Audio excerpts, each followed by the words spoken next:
I think it's a fair result. I thought Feyenoord were better in the first half. I thought we were excellent in the second half. At times and patches in the first half, I didn't recognise us, what we stand for, our identity, what we've worked ever so hard for. I thought we were passive at times and probably slightly lucky not to be further behind at half time. They got a bit of luck with the goal, but Feyenoord certainly deserved to be in front at the break. I asked the players to remember what we stand for and what we're about and how hard we've worked to get to this opportunity. And I asked for the real Rangers in the second half and we got it. We won the second half 2-1. I thought we deserved it. Should have had a blatant penalty. I'm sure when the referee sees that he'll be devastated. And I'd like an explanation as to why from UEFA that we never got a penalty. But we certainly deserved to take something out of the game after our second half, showing I was really proud of the performance second half. It's a blatant penalty. Climbing all over him, it's desperate defending, and he just crushes him to the floor. Anywhere else on the pitch, it's a foul, so it's a penalty. The next match day, a draw's all you need to get to the last 32. Yes, listen, we're really pleased and proud of the boys to be in this position. Of course, we would have liked to have got the job done today, but we can't control what happens elsewhere. Feyenoord are a good team, got good players. They put us under some pressure in the first half. But if you look at this result in isolation, it's a positive result again. But I think you've seen two sides of us over the course of the game. You were in pot 4 when this group was drawn to be now going into the last group game, top of the table. You know that shows a significant progress that you've made. Yeah, but I'm not really interested in progress. I'm interested in qualification. We'll have our fans with us again. It's another bite at it. We've obviously got 2 results that'll suit us on the night, but we've still got work to do. But all I ask from the players moving forward is to remember who we are and what we stand for and what we need to give.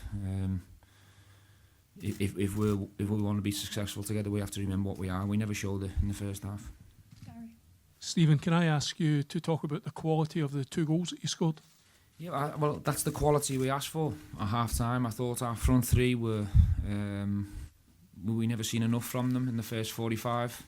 All coming to feet, not securing the ball, no runs behind, not really much quality.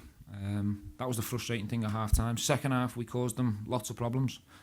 The ball from Stephen Davis to Ryan Kent's a fantastic ball, and then that's what Ryan Kent's about. Half a yard, incredible cross, and if you give the buff that type of service, you get your goals. It's as simple as that.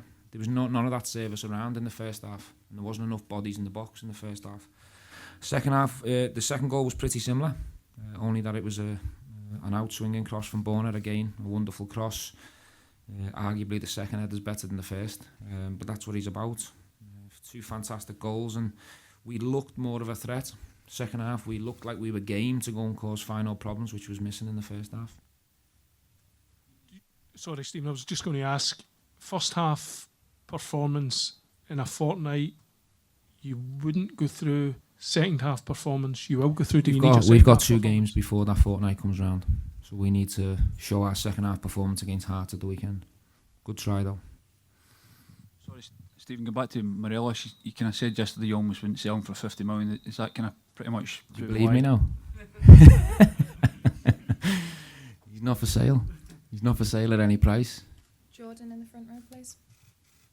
We take this one in the front row. Obviously, you need to, if a draw or a win takes you through, it's a similar situation to the Vienna game last year. How difficult is that going to be is it playing the front? It's very different from Vienna last year. Yeah. Vienna was away. How difficult is it going to be to set up in the front foot, or is there a? We'll try and play how we normally play at Ibrox, which is front foot, aggressive football where we believe in ourselves and we back ourselves. I'm sure the stadium will be lively. And it's a fantastic opportunity to go and take your team and your fans into the last 32. That's what it'll be about. It'll be very different from being away from home and being in a stadium where you haven't got much support. It'll be very different, I'm sure it will. Tonight was one of the third time you've been behind in Europe, I believe. But obviously the team have come back and completely turned around the game at one point. Is that a new thing? We showed fantastic character from with our second half performance. I thought everyone really turned up in the second half. Disappointed in the second goal. Very disappointed in our defending. Not locking down. They've got one number 9. We should be locking down. If we can't get there, make a foul, kill the game. So very disappointed with the second goal. Besides that, I thought we were excellent 2-man in the second 45. Andy. You're unbeaten in Europe and at home under your charge.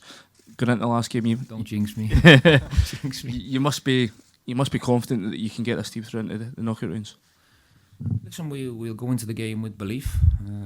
Confidence is a word that people can twist and change to overconfidence and arrogance. That won't be the case. We'll have respect for young boys. They beat us in the last game. I don't think they deserve to beat us, but we took this opportunity when we started out against St. Joseph's for sure. In an ideal situation, we would have got it done tonight, but that's football at the top level. It's difficult to get over the line, and now we've got to go and prove that our performance is good enough to do that.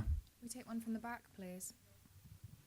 Hi, Stephen. As a Dutchman, you are here, and as a Liverpool icon, I must ask you the question. Do you think it's fair that Virgil van Dijk would win the Ballon d'Or? Yes. Yes, Okay, explain. 100%. Because there are rumors going around that Messi will win it. What's your opinion about that? I'm Messi's number 1 fan, for sure. I love the player. Obscene numbers in his game in terms of assists and goals. I'm definitely a Messi fan in the gang.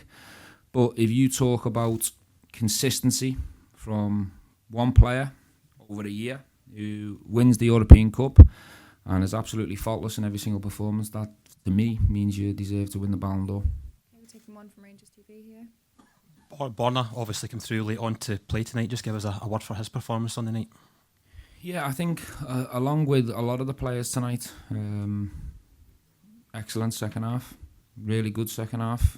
Again, provides that moment of quality that eventually gets us an important point. So very pleased with his second half showing, but at times I didn't recognise us in the first half. I thought we showed them too much respect, but we have to give Feyenoord credit. They've got good players, they're a good team, and I couldn't have complained if we were further behind at half time.